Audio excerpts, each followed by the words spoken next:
Everyone, welcome to BotMD V2. I'm going to show you how you can ask BotMD for help.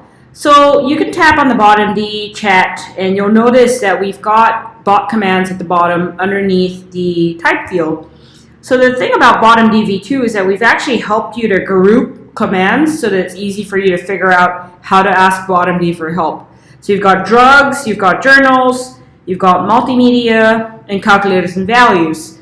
So when I tap on drugs, there's two things. One, I can actually swipe on any of these commands to see what the bot can do for me. And I can even favorite the commands that I like, and that will automatically go as a shortcut as favorite commands inside the bot menu.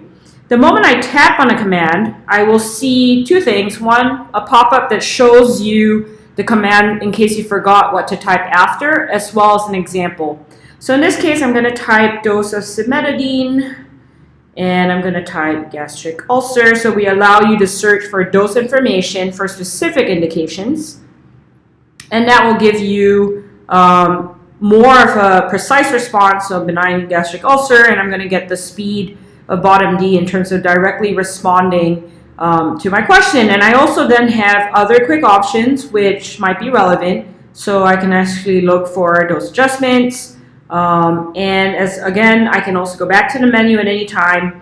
I could potentially look for a calculator, and I can calculate, for example, renal function, and that gives me a calculator which I can then tap and open and directly calculate based on the equation that I want. So all the functions in BotMD are now very easily accessible within all of these different menus. If there are commands that you would like to see or ways that you want us to be able to help you do a better job from a clinical standpoint, please email us at hello@botmd.io.